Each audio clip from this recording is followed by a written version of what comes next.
The Lost Marvels of the Indus Valley Civilization. The Indus Valley Civilization, also known as the Harappan Civilization. Over 4,000 years ago, this civilization flourished along the fertile plains of the Indus River and its tributaries, spanning across a vast region that today covers parts of modern-day Pakistan, India, and Afghanistan. Alongside ancient Egypt and Mesopotamia, the Indus Valley Civilization is recognized as one of the world's first great urban cultures, marking a significant chapter in human history. What makes this civilization particularly intriguing is the sophistication with which it was organized. The Indus Valley people, over several centuries, developed advanced urban centers like Harappa and Mohenjo-daro. These cities were marvels of architectural planning, featuring straight streets and grid patterns, elaborate drainage systems, and standardized brick sizes that pointed to meticulous city planning. The story of the Indus Valley Civilization is one of brilliance and mystery. It represents a society that achieved extraordinary advancements for its time, including urban planning, trade, craft production, and possibly even a form of writing, yet much of its history remains enigmatic.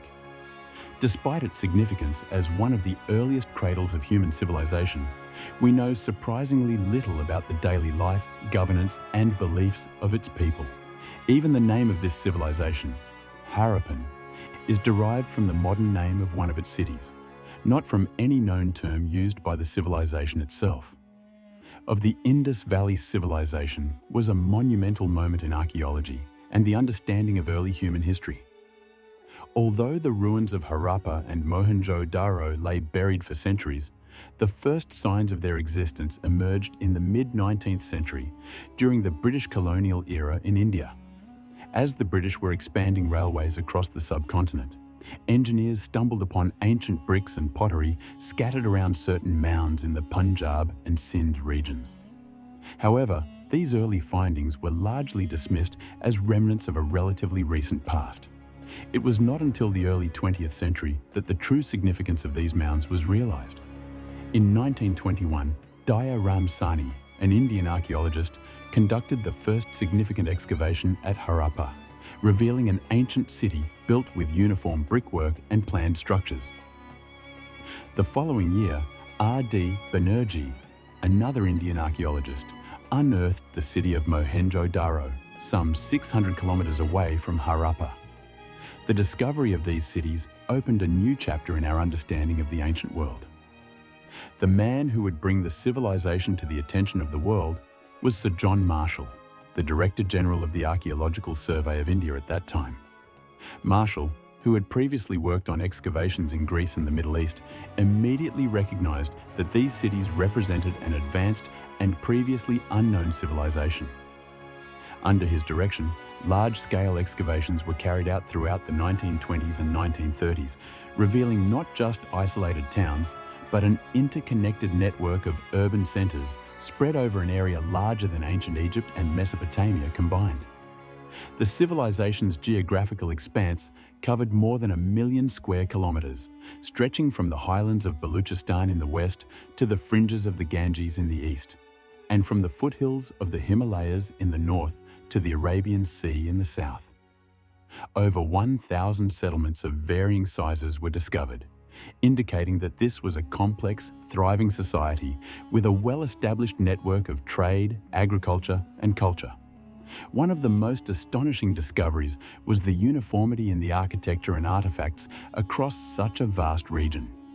The bricks used for buildings across all sites were of standard dimensions, suggesting a level of central regulation and standardization.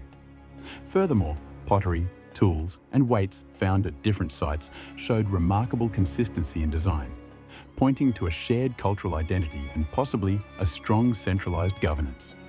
The significance of the discovery of the Indus Valley Civilization cannot be overstated. It was a revelation that the Indian subcontinent, alongside Egypt and Mesopotamia, was home to one of the world's earliest advanced urban societies. The excavation of Harappa and Mohenjo-daro sparked international interest and marked a new era in the study of ancient civilizations. The Indus Valley Civilization was characterized by its expansive geographical spread, covering parts of what are now Pakistan, northwest India, and eastern Afghanistan. The civilization thrived in the fertile plains along the Indus River and its tributaries, such as the Ravi, Sutlej, and Ghaggar-Hakra rivers. These rivers provided not only fertile soil for agriculture, but also waterways for transportation, trade, and communication. At its peak, the Indus Valley Civilization included a complex network of cities, towns, and villages that varied in size and function. The civilization's most prominent urban centers, Harappa and Mohenjo-daro, stand out as exemplary models of early urban planning and are considered the earliest known examples of systematically designed cities in human history. One of the key features of Indus Valley urbanism was the division of cities into distinct sections: the citadel and the lower city. The citadel was a raised area, possibly used for administrative or religious purposes, situated on an artificially elevated platform. It was likely the center of power, housing the elite or governing class. The lower city, on the other hand, was where the majority of the population lived and worked. It contained residential housing, marketplaces, workshops, and public buildings. The cities were built on a grid pattern with streets running perpendicular to one another.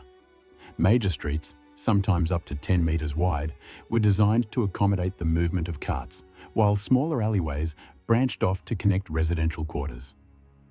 The level of uniformity in street planning suggests careful thought and a keen sense of order and organization. The drainage and sewage systems of the Indus Valley cities were particularly advanced. Covered drains ran alongside the streets with soak pits to filter waste and manholes for regular maintenance. A level of urban sanitation that was far ahead of its time. This infrastructure not only provided a clean and efficient way to remove waste, but also reflects an understanding of public health and environmental management that was unparalleled in the ancient world. The residential buildings were constructed primarily from standardized baked bricks, a notable departure from the mud brick construction seen in other early civilizations. Houses varied in size, with some being simple one-room dwellings, while others were multi-story complexes with courtyards, bathrooms, and even private wells. The standardization of brick sizes across the entire civilization indicates a high level of uniformity in construction practices, suggesting centralized control or adherence to a common cultural standard. The presence of granaries, warehouses, and large communal buildings indicates that the cities likely had centralized storage and distribution of food and resources. The granaries, in particular, were built on massive platforms and equipped with ventilation shafts to store surplus grain, an indication of agricultural planning and management. The architectural planning of these cities was not only practical, but also reveals a sophisticated understanding of social structure and functionality. The close proximity of workshops to residential areas suggests a community where craft production was integrated into daily life, while the presence of public baths and large open areas points to social and communal aspects of city life.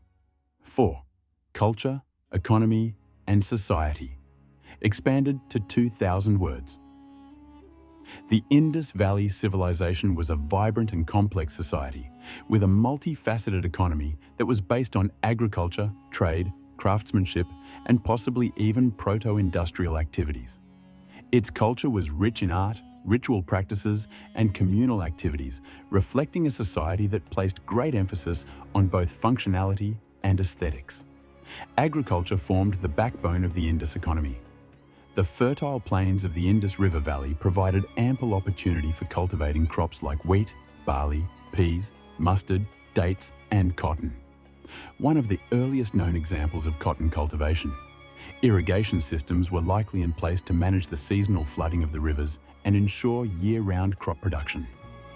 The surplus produce from agriculture not only supported the local population, but also played a role in trade, both within the civilization and with other distant regions. Trade was an essential component of the Indus Valley Civilization. Archaeological evidence indicates that the people of the Indus Valley traded extensively with other contemporary cultures, including Mesopotamia, Persia, Central Asia, and possibly even regions as far as the Arabian Peninsula. Items such as beads, pottery, shells, metals, and semi-precious stones like lapis lazuli and carnelian have been found in both Indus sites and in Mesopotamian cities like Sumer and Akkad, indicating a well-established network of trade. Craftsmanship was another major aspect of the economy. The Indus Valley people were highly skilled artisans who produced a variety of crafts, including pottery, bead making, metallurgy, and jewelry. Pottery was often decorated with intricate geometric designs, and the use of wheel-thrown pottery indicates advanced production techniques. Beads made of semi-precious stones, terracotta, and even gold were crafted with remarkable precision and artistry, suggesting a developed understanding of aesthetics and material usage. The art of seal making was a unique cultural practice of the Indus Valley.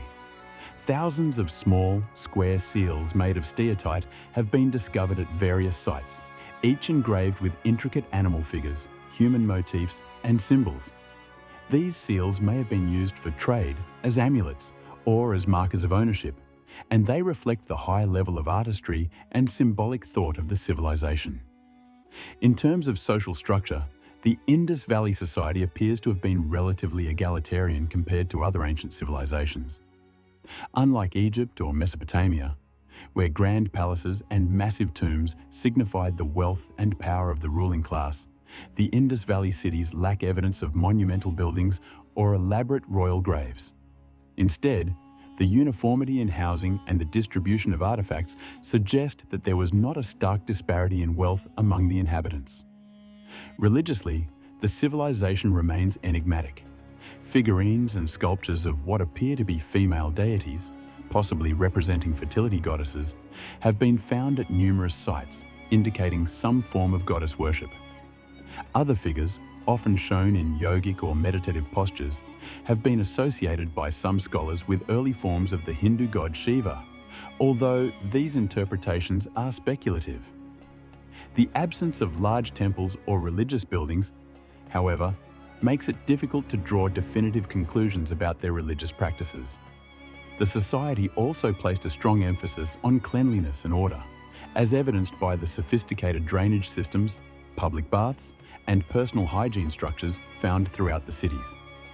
The Great Bath at Mohenjo-daro, a large sunken pool surrounded by colonnades and steps, is believed to have been used for ritual bathing or communal gatherings, suggesting a culture that valued both spiritual and physical cleanliness. 5. Harappa and Mohenjo-daro.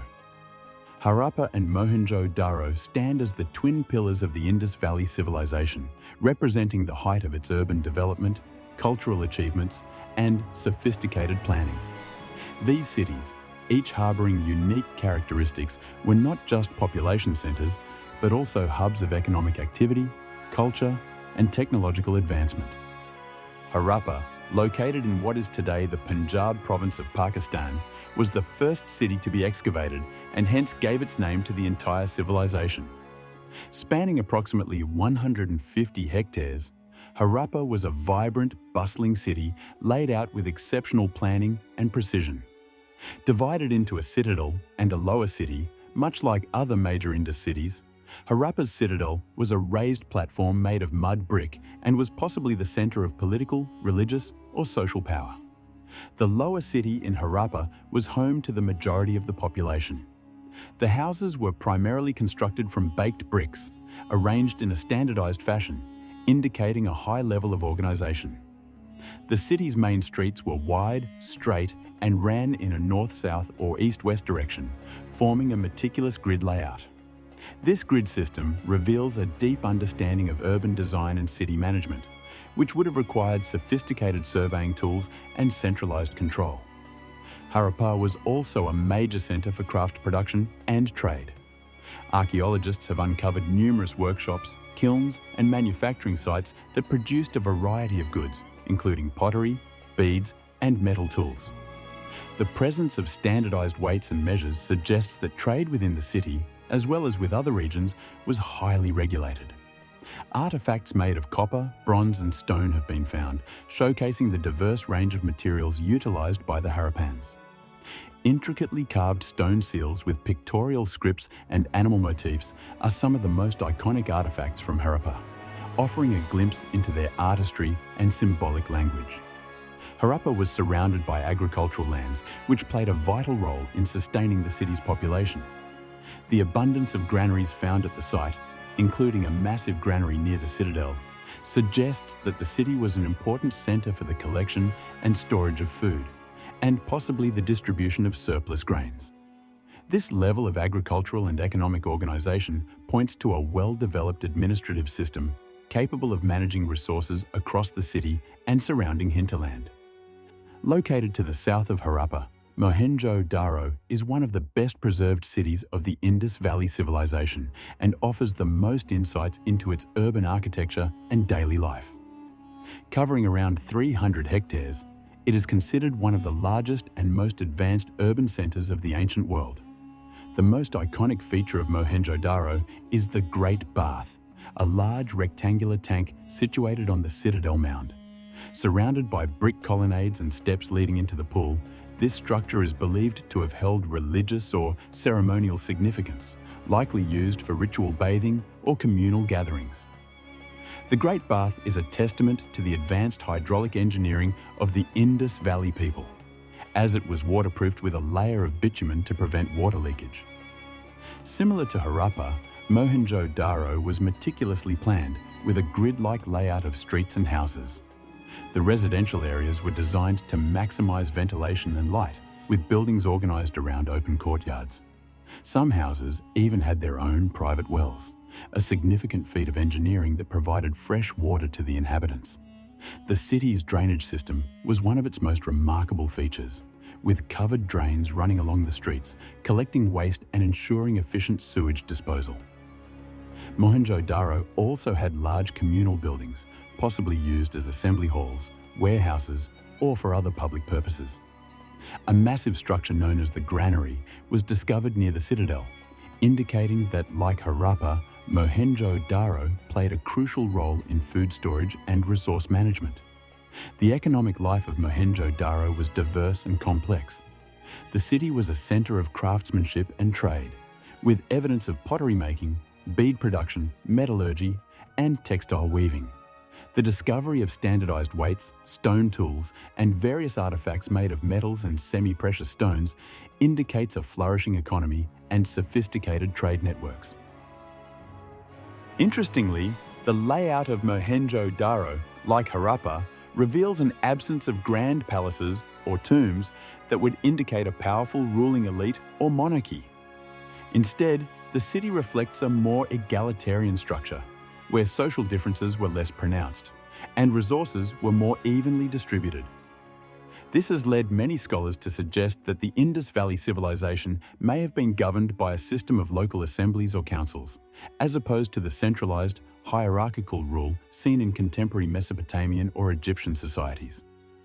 While Harappa and Mohenjo-daro share a remarkable degree of uniformity in their city planning, architecture, and cultural practices, reflecting the cohesive nature of the Indus Valley Civilization, there are also important distinctions that highlight their unique regional identities and potentially different roles within the broader civilization. Both cities were characterized by meticulously planned grid-like layouts, standardized baked bricks, and advanced drainage systems, but their specific urban features reveal nuanced differences. Harappa, located further north in the Punjab region, appears to have been a significant center for craft production and agricultural management. The presence of numerous workshops and granaries indicates that Harappa likely functioned as a hub for processing and storing agricultural goods, supporting a robust local economy that relied heavily on grain production and storage. These granaries, along with other storage facilities, suggest that Harappa may have played a critical role in the distribution and regulation of food supplies throughout the region, potentially acting as a key node in the civilization's trade networks. In contrast, Mohenjo-daro, situated further south near the banks of the Indus River, exhibits a greater emphasis on architectural grandeur and public amenities, as evidenced by the Great Bath, an enormous public water tank that was likely used for ritual purification or communal gatherings. This structure, along with the city's extensive and sophisticated drainage systems, points to an urban environment where civic life, religious activities, and communal practices were central. The elevated citadel mound in Mohenjo-daro also suggests a focus on administrative or ceremonial activities, possibly indicating that the city had a distinct role in governance or served as a regional capital. Despite these differences, both cities shared a highly standardized system of weights and measures, brick sizes, and urban layouts, which points to a high level of coordination across the Indus Valley Civilization and suggests the existence of shared cultural norms and administrative practices. This standardization implies that while the cities were likely self-governing in many respects, they were part of a unified network of settlements that followed common principles of urban design and economic regulation.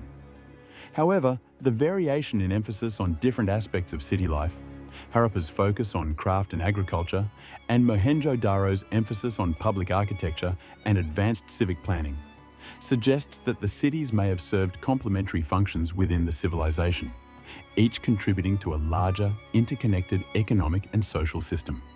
Harappa's extensive granaries and workshops indicate it may have been more commercially oriented, with a role in production, storage, and trade, while Mohenjo-daro's elaborate urban structures and public baths reflect a city designed around civic, ceremonial, and possibly religious life. These subtle distinctions highlight the diversity within the Indus Valley Civilization, showing that while it was a highly integrated culture with shared traditions, it also allowed for regional specialization and autonomy, enabling each city to develop its own character and contribute uniquely to the civilization's overall vitality. This balance of uniformity and regional variation is a testament to the complex and adaptive nature of the Indus Valley society, enabling it to thrive across a vast and diverse geographical landscape. One of the most striking aspects of the Indus Valley Civilization is its technological prowess and the scientific advancements that permeated daily life.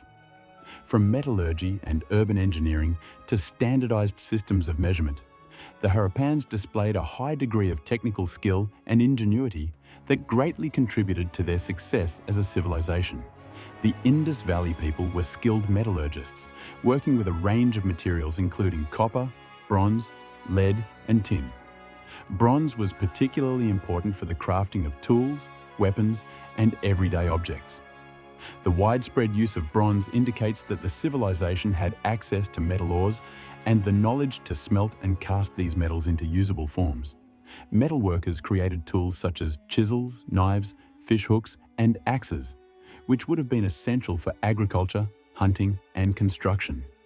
Jewelry making was another advanced craft, and artisans produced elaborate ornaments from gold, silver, and semi-precious stones. Necklaces, bangles, and beads made from materials like carnelian, lapis lazuli, and agate have been discovered at multiple sites, showcasing the Harappan skill in lapidary work and their aesthetic sensibilities. The urban planning of the Indus Valley Civilization is one of its most notable achievements. The carefully laid out streets, standardized brick construction, and complex drainage systems reflect a high level of architectural knowledge and civic engineering. The use of standardized baked bricks, all of a uniform size, reveals a level of planning and standardization that would have required coordination across the civilization. The drainage system was particularly advanced, with covered drains running alongside the streets, lined with brick and connected to soak pits for filtering. This level of sanitation was unprecedented in the ancient world and would not be matched until much later in history. The efficient waste management system speaks to the civilization's understanding of public health and urban living, ensuring that the streets remained clean and that fresh water was available to residents. One of the most compelling pieces of evidence for the civilization's complexity is the use of standardized weights and measures across all Indus Valley sites. Small cubical stones, carefully cut and polished, were used as weights, and they followed a binary system of measurement, with weights doubling in size as they increased. This standardization would have been essential for trade, economic transactions, and possibly even for maintaining social fairness and accountability. The use of these standardized weights across a vast geographical region indicates that there was a shared system of trade and commerce, possibly overseen by a centralized authority or a universally accepted set of regulations. The undeciphered script. One of the greatest mysteries of the Indus Valley Civilization is its writing system, which remains undeciphered to this day. The script, found on numerous seals, pottery shards, and other artifacts, consists of a series of pictographic and symbol-like characters. Over 400 distinct symbols have been identified, suggesting that the script was complex and possibly represented a full language. However, the brevity of the inscriptions and the lack of any bilingual texts, like the Rosetta Stone for Egyptian hieroglyphs, have made decipherment extremely challenging. Some scholars have proposed that the script was used primarily for administrative or economic purposes, while others suggest that it may have held religious or ritual significance. Despite the lack of a clear understanding of the script, the presence of writing itself is a testament to the civilization's intellectual achievements and indicates that they had developed a means of recording information and possibly communicating over long distances. The Indus Valley people demonstrated a deep understanding of weights, measures, and geometry, which would have been essential for urban planning, construction, and trade. The civilization's mastery over hydraulic engineering is evident in the construction of wells, reservoirs, and the Great Bath, all of which required a sophisticated understanding of water management and structural engineering. Additionally, there is evidence that the Harappans were knowledgeable in the fields of medicine and health. Some artifacts suggest that they practiced dentistry, as indicated by the presence of drilled teeth in skeletons found at various sites. The civilization's focus on cleanliness, as seen through their advanced drainage systems and public baths, further underscores their commitment to health and hygiene. The decline of the Indus Valley Civilization, one of the ancient world's most advanced and widespread societies, remains a profound mystery and a subject of debate among scholars and archaeologists. Around 1900 BCE, the civilization began to exhibit signs of gradual weakening, as evidenced by the abandonment of its major urban centers like Harappa and Mohenjo-daro, which eventually led to their complete desertion by 1300 BCE. This slow process of decline, rather than a rapid collapse, suggests that multiple factors contributed to the downfall of the Indus Valley Civilization, with no single cause offering a comprehensive explanation. One prominent theory is environmental change. Shifts in climate, such as reduced monsoon rains or significant droughts, could have led to the drying up of crucial rivers like the Gagahakra, which once flowed through much of the civilization's territory. These environmental changes would have drastically affected agriculture, reducing the availability of fertile land and leading to food shortages, forcing people to migrate in search of more hospitable regions. Additionally, tectonic activity or river course shifts might have caused massive floods, destroying settlements and disrupting daily life. Another theory posits that internal social and economic factors, such as overpopulation, resource depletion, or declining trade networks, may have weakened the urban centers and their ability to sustain complex societal structures. The decline of trade with Mesopotamia, one of their key trading partners, due to political changes in West Asia, could have severely impacted their economy. Furthermore, some scholars suggest that the arrival of the Indo-Aryan migrants around the same time may have further destabilized the region, leading to cultural shifts, conflict, or assimilation into new societal frameworks, although there is limited evidence to support large-scale invasions. While it remains unclear which of these factors played the most significant role, it is widely believed that a combination of environmental stress, economic decline, and social changes led to the gradual disintegration of the Indus Valley Civilization's urban life, leading its people to disperse into smaller, rural communities that eventually gave rise to different cultural practices and laid the groundwork for the subsequent Vedic culture in the Indian subcontinent. Thus, the end of the Indus Valley Civilization marks not a complete disappearance, but a transformation into new forms of life, as its legacy was carried forward and evolved through later South Asian societies. Climate change and environmental factors. One of the leading theories suggests that climate change played a significant role in the decline of the Indus Valley Civilization. The region, which was once fertile and well-watered, may have experienced a significant shift in climate, leading to droughts, reduced monsoon rains, and the drying up of rivers. The Ghaggar-Hakra River, which once flowed through much of the civilization's territory, is believed to have either dried up or changed its course, drastically affecting agriculture and the availability of water. Environmental degradation caused by deforestation, overgrazing, and soil erosion may have also contributed to the collapse. As the land became less fertile, agricultural production would have declined, leading to food shortages, social unrest, and the eventual abandonment of cities, flooding, and natural disasters. Conversely, some archaeologists argue that the Indus Valley Civilization faced catastrophic flooding, which could have devastated cities like Mohenjo-daro. Evidence of sediment layers in these cities suggests that they may have been hit by floods multiple times.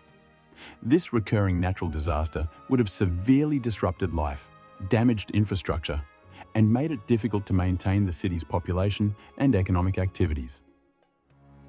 Socio-political upheaval and migration. Another theory points to socio-political changes and possible internal conflicts as contributing factors to the civilization's decline. The social and administrative structures that had once held the civilization together may have weakened over time, leading to disintegration and fragmentation. As resources became scarce and trade networks were disrupted, people may have migrated from the cities to rural areas or moved to regions that were less affected by environmental changes. Some scholars also propose that external invasions, such as those by Indo-Aryan tribes migrating from the northwest, may have played a role in destabilizing the civilization. However, this theory remains controversial and is not widely supported by archaeological evidence. A gradual transition, rather than a sudden collapse. It is important to note that the decline of the Indus Valley Civilization was likely a gradual process rather than a sudden event. The civilization's urban centers were abandoned over a period of several centuries, with populations shifting to smaller villages and adopting simpler lifestyles. The distinct cultural practices of the Harappans did not vanish completely, but instead evolved and were integrated into the cultures that followed in the region. The civilization's end marked the beginning of a new era in the Indian subcontinent, with the rise of the Vedic culture and the spread of Indo-Aryan languages. While the Indus Valley Civilization, as a distinct entity, may have faded, its legacy lived on, influencing subsequent societies in the region. Legacy and influence on modern society. The legacy of the Indus Valley Civilization is profound, and its influence can still be seen in modern South Asia. Despite the civilization's mysterious end, many of its cultural practices, technologies, and innovations continued to shape the development of later societies in the Indian subcontinent. Influence on urban planning and architecture. The Indus Valley Civilization's emphasis on urban planning, standardized construction, and sanitation had a lasting impact on the way cities were designed in ancient India and beyond. The grid pattern of streets, the use of bricks, and the attention to drainage and waste management were practices that influenced later urban centers in South Asia, including those of the Mauryan and Gupta empires. The concept of public baths, communal spaces, and water management seen in the Indus cities may have also laid the foundation for similar structures in later Indian cultures, such as the stepwells and tanks found in many medieval Indian towns. Agriculture and trade. Agriculture and trade formed the backbone of the Indus Valley Civilization's economy, and the techniques and networks established by these ancient people had lasting impacts on the Indian subcontinent's development. The fertile plains of the Indus River, coupled with the tributaries flowing through the region, provided an ideal environment for cultivating a variety of crops, including wheat, barley, peas, sesame, and the world's earliest known cultivation of cotton, which would later become one of the subcontinent's most important commodities. The Harappans practiced advanced agricultural techniques such as irrigation to manage the seasonal flooding of rivers and to ensure the steady supply of water to their crops. Evidence suggests they employed crop rotation and mixed cropping, techniques that not only maximized yields, but also preserved soil fertility, pointing to a sophisticated understanding of farming and sustainability that has persisted in South Asian agriculture for millennia.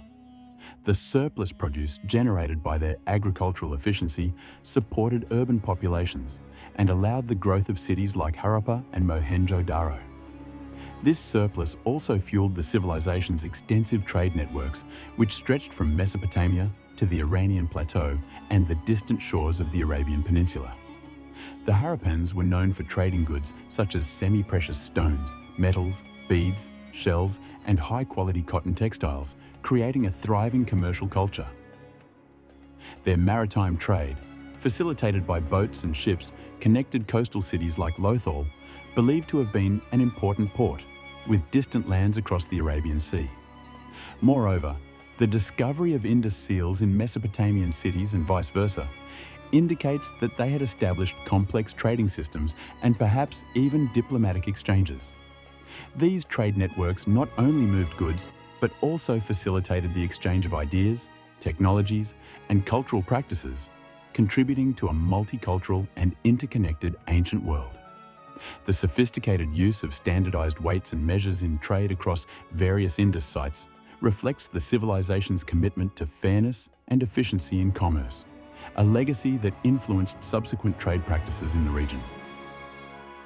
The Harappans' contributions to agriculture and trade thus laid a crucial foundation for South Asia's economic development, fostering a culture of agrarian productivity and cross-cultural exchange that continued to thrive long after the decline of their urban centers.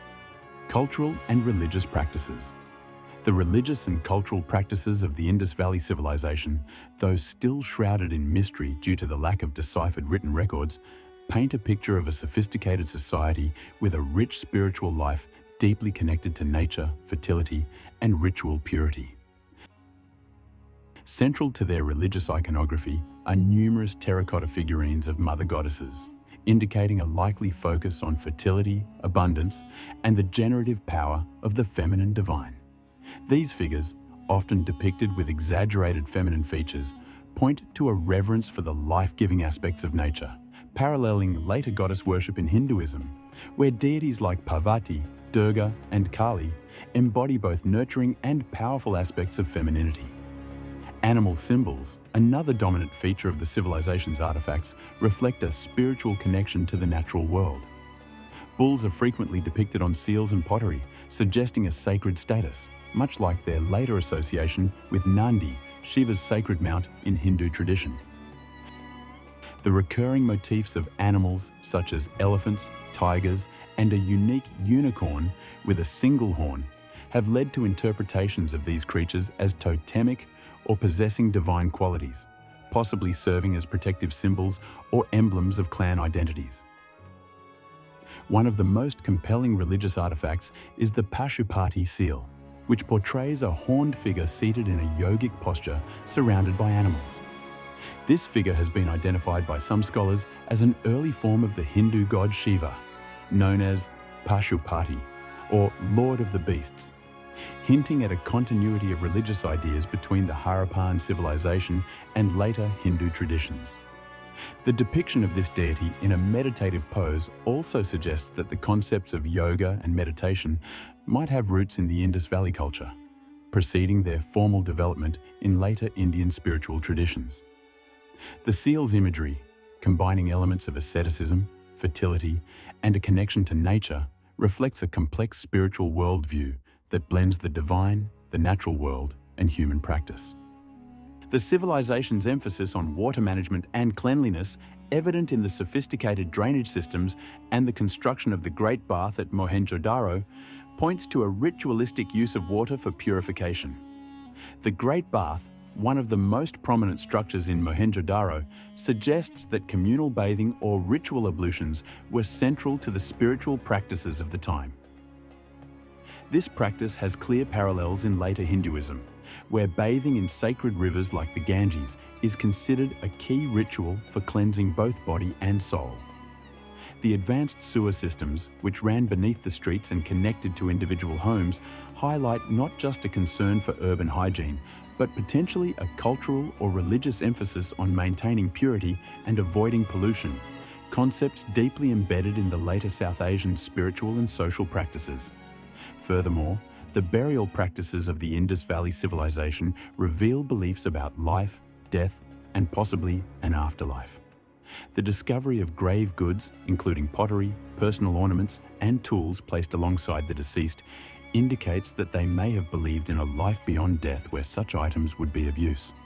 The practice of both extended burials, where bodies were laid straight in graves, and secondary burials, where bones were collected and reburied, shows variations in funerary customs, hinting at a possible diversity in beliefs or regional differences in ritual practices. Unlike the grand tombs and elaborate burial rites seen in Egypt or Mesopotamia, the relatively modest burials of the Indus Valley suggest a more egalitarian approach to death, where all members of society, regardless of status, were honored similarly in death. While the precise nature of the Harappan religion remains speculative, the artifacts and urban structures suggest that their spirituality was deeply interwoven with the natural world, daily life, and community activities. The lack of large temples or palaces dedicated to rulers or gods hints at a form of worship that may have been more localized and less hierarchical than in contemporary civilizations, with smaller shrines or household altars playing a role in everyday spiritual practices. The symbolism and practices of the Indus Valley people likely laid the foundation for later religious developments in the Indian subcontinent, influencing the formation of Vedic rituals and the worship of natural forces, deities, and the concept of purity. Despite being separated by thousands of years, the religious motifs and practices of the Indus Valley reflect enduring themes that have shaped the spiritual landscape of South Asia, making this ancient civilization a crucial precursor to the cultural and religious traditions that followed. Mystery and modern relevance. The greatest legacy of the Indus Valley Civilization may lie in its enduring mystery and the questions it poses to modern scholars. The undeciphered script, the unexplained decline, and the civilization's sophisticated yet enigmatic way of life continue to captivate researchers and historians. The ongoing efforts to understand the Indus script and uncover new archaeological sites are not just attempts to solve ancient puzzles, but are also part of a broader quest to connect the past to the present. Today, the story of the Indus Valley Civilization is celebrated as a foundational chapter in the history of South Asia. It is a testament to the ingenuity, resilience, and creativity of a people who built one of the world's first great urban societies. The Harappans' contributions to architecture, trade, craftsmanship, and possibly even early forms of religion have left an indelible mark on the cultural fabric of the region. As we conclude our journey through the history of the Indus Valley Civilization, we are left with a profound appreciation for the achievements and mysteries of this ancient society. From its origins along the fertile plains of the Indus River to the rise of its magnificent cities, Harappa and Mohenjo-daro, the Indus Valley Civilization stands as a beacon of human innovation and resilience. The civilization's emphasis on urban planning, hygiene, and standardization speaks to a society that valued organization, practicality, and a communal way of life. Their achievements in trade, craftsmanship, and technology reveal a complex and interconnected world, where ideas, goods, and cultures flowed freely across vast distances. The story of the Indus Valley is not just a tale of a long-lost civilization, but a reminder of the shared human journey and the enduring quest for knowledge, progress, and connection. It is a story that continues to unfold with each new discovery and excavation, offering glimpses into a world that, though distant in time, remains deeply connected to our present. Thank you for joining me on this exploration of the Indus Valley Civilization, a journey through time that has taken us from the bustling streets of Harappa and Mohenjo-daro to the complex economic, cultural, and technological achievements of a civilization that continues to inspire and fascinate us today.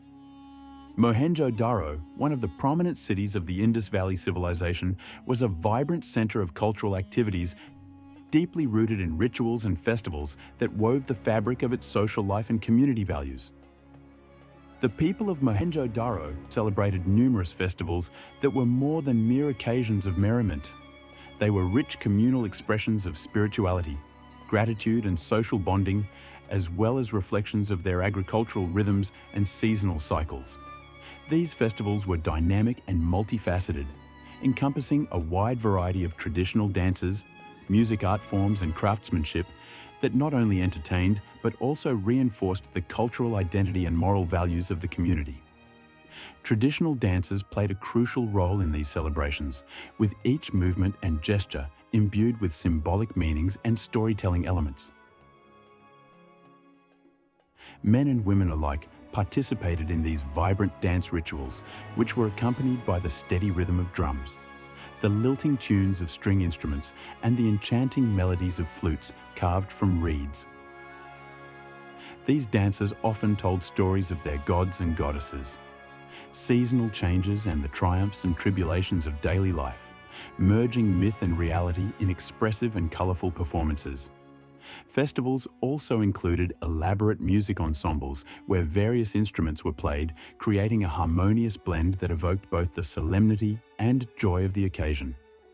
Music was not merely a form of entertainment, it was a spiritual practice, a means to connect with the divine, to invoke blessings, and to bring the community together in a shared emotional experience. The sounds of percussive instruments, wind pipes, and early stringed instruments resonated across the streets, infusing the air with a celebratory spirit that was infectious and binding for the participants and spectators alike.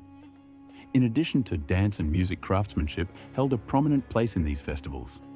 Artisans showcased their talents through intricate carvings, pottery, textiles, and beadwork, revealing the extraordinary skills and techniques of the Indus Valley craftspeople. These artworks were not only decorative, but also carried religious and cultural significance, often depicting motifs such as sacred animals, floral patterns, and divine symbols. Markets and fairs would spring up during festivals, creating a bustling environment where local craftsmen and traders displayed a variety of goods. Jewelry, pottery, fabrics, and metal tools exhibiting the city's trade connections, and the artisans' ability to blend functionality with aesthetic beauty. People would gather to admire and acquire these crafts, exchanging good stories and ideas in a vibrant display of commerce and community spirit. The spiritual aspect of these festivals was deeply interwoven with the rituals that took place in both public and private spaces, most notably in the Great Bath of Mohenjo-daro. This massive public water tank, possibly the most iconic structure of the city, served as a site for ritual purification and communal bathing. Essential components of many festivals, participants would enter the bath to cleanse their bodies and spirits before engaging in the festivities, symbolizing a renewal of life and a connection to the divine waters, which were believed to hold purifying and protective properties. The Great Bath, with its wide steps leading into the water, and the surrounding colonnades, provided a communal space where people could come together, perform sacred rites, and prepare for the celebrations that followed. The city's religious rituals often involved offerings to deities, prayers and processions, creating a sense of unity and shared devotion among the citizens. Festivals in Mohenjo-daro also celebrated the agricultural cycles, marking significant events such as planting, harvest, and seasonal transitions, which were integral to the agrarian lifestyle of the Indus Valley Civilization. These agricultural festivals would include communal feasts where people shared food harvested from their fields, expressing gratitude for the bounty of the earth and seeking blessings for future abundance. Such feasts were elaborate affairs with a variety of dishes prepared, using local grains, vegetables, and spices, all served on beautifully crafted pottery and plates. The act of sharing food not only strengthened social bonds, but also reinforced the communal nature of the society, where collaboration and mutual support were essential for survival and prosperity. The festivals often began with solemn rituals that gave way to joyous celebrations, reflecting the dual nature of life as both sacred and joyous community leaders. including religious figures and elders, played significant roles in organizing these events, leading prayers, overseeing rituals, and ensuring that the values and traditions were passed down to the younger generations. Children and youths were actively involved in these festivities, learning the dances, songs, and customs of their culture, which helped to foster a sense of identity and continuity. While the rituals were rooted in tradition, they also evolved with time, reflecting the changes and influences that came from interactions with neighboring regions and cultures. The festivals of Mohenjo-daro were thus not static, but dynamic, capable of incorporating new elements while maintaining the essence of the Indus Valley's cultural identity. Each festival provided a glimpse into the complex social, spiritual, and artistic life of the city, revealing a people who valued community devotion and creative expression. These celebrations acted as a glue that bound the people of Mohenjo-daro together, allowing them to reaffirm their shared beliefs, celebrate their achievements, and face the challenges of life with a collective spirit of joy and resilience. Through these vibrant and culturally rich festivals, the city came alive, becoming a tapestry of dance, music, art, and spirituality that reflected the heart and soul of the Indus Valley Civilization. The mysterious layout and architecture, Mohenjo-daro, is often celebrated for its well-planned streets and standardized structures. But what makes its layout even more fascinating is the almost eerie precision with which it was built. Imagine a city where houses, public buildings, and streets were designed to perfection, so much so that each corner feels deliberate and carefully calculated. But why such precision? One theory suggests that this attention to detail might have been rooted in an advanced understanding of astronomy, or even a way to reflect spiritual beliefs through city planning. For example, some researchers have speculated that the city's grid system and orientation might have aligned with celestial bodies, making the entire city an open-air observatory. However, we still don't know the exact reasons behind this highly symmetrical layout, leaving much to the imagination. The secret of the Great Bath. While many of us know about the famous Great Bath of Mohenjo-daro, few understand the full enigma behind this enormous water tank, measuring about 12 meters in length and 7 meters in width. The purpose of this massive structure has sparked numerous debates. Was it purely for bathing? Was it a center for religious ceremonies and purification rituals? Or could it have even been used for some form of ancient sports or competitions, adding to the mystery? Is its waterproof construction with layers of bitumen to prevent leakage, a remarkable technological feat for its time. The Great Bath stands as one of the best preserved and most captivating features of Mohenjo-daro. Yet its true purpose continues to be an open-ended question. Everyday life a glimpse into the past. Have you ever wondered what daily life might have looked like in Mohenjo-daro? Well, let's paint a picture. Imagine waking up to the sounds of craftsmen hammering away in their workshops, merchants setting up stores for trade, and children playing in the courtyards of their homes. The people of Mohenjo-daro were known for their varied occupations, from pottery making and beadwork to farming and trading. The market areas were likely bustling hubs of activity, with traders exchanging goods like grains, textiles, and ornaments. The presence of small ovens and kilns within homes suggest that families baked their bread or crafted their pottery. Right in their courtyards, life in Mohenjo-daro was communal, lively, and incredibly diverse. The underground drainage network, one aspect that often goes unnoticed, is Mohenjo-daro advanced underground drainage system. It's easy to overlook drains when you're standing amidst ancient ruins, but this system was nothing short of an engineering marvel running beneath the city. Were miles of covered drains that funneled waste and rainwater away from homes and public buildings.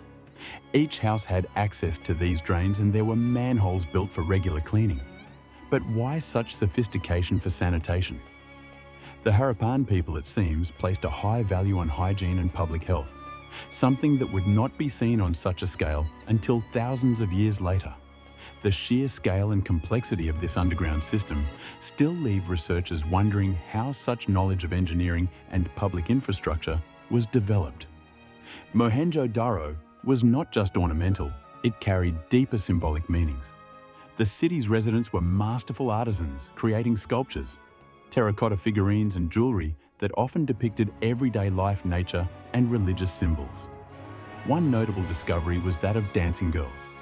Statuettes, small bronze figurines of young women poised as if caught mid-dance. These statues speak of grace and beauty, but also reflect a society that appreciated music, dance, and possibly ritualistic performances. Moreover, pottery and clay seals adorned with animal motifs and geometric patterns suggest a culture that had an eye for aesthetics and perhaps even encoded messages or beliefs within their art, yet without a decipherable written script. Much of the symbolism in these artifacts remains a captivating mystery. Among the most baffling mysteries of Mohenjo-daro is its script. Numerous seals and tablets discovered in the ruins are inscribed with an unknown language, a series of pictographic symbols and characters that no one has been able to fully decipher, with over 400 unique symbols. The script has been studied by linguists and archaeologists around the world, but its meaning still eludes us. Could these symbols have been a form of trade markings, an early language, a religious code? While many theories have surfaced, no one has cracked the code yet, making the Indus script one of the great undeciphered languages of ancient history. The absence of grand monuments and temples, unlike other contemporary civilizations like Egypt or Mesopotamia. Mohenjo-daro lacks grand monuments, palaces, or temples dedicated to rulers or gods. Why? It's one of the most intriguing aspects of the city. There seems to be no indication of any centralized monarchy or large-scale religious institutions. The uniformity of houses and the absence of any elaborate royal tombs suggest that the society was relatively egalitarian with little social disparity. The possible lack of major temples indicates that religious practices might have been more personal or localized, with families worshipping in private spaces or at smaller community shrines. The mystery of abandonment. One of the biggest puzzles surrounding Mohenjo-daro is why this great city was eventually abandoned around 19 BCE. It began to show signs of decline. Houses were deserted and the once bustling streets fell silent. There are many theories: climate change, river shifts, earthquakes, floods, or even invasions. However, there is no definitive evidence pointing to a single cause. Unlike other ancient cities that met their end through violent destruction or conquest, the decline of Mohenjo-daro seems to have been a gradual process. The ruins tell a story of a city that faded away rather than one that fell in a dramatic collapse, leaving behind the haunting question: what really happened to this once thriving metropolis' legacy and influence? Although Mohenjo-daro civilization may have disappeared, its legacy lives on in modern South Asia. The city's planning, architecture, and art have inspired countless historians and archaeologists, offering a window into an advanced and organized society.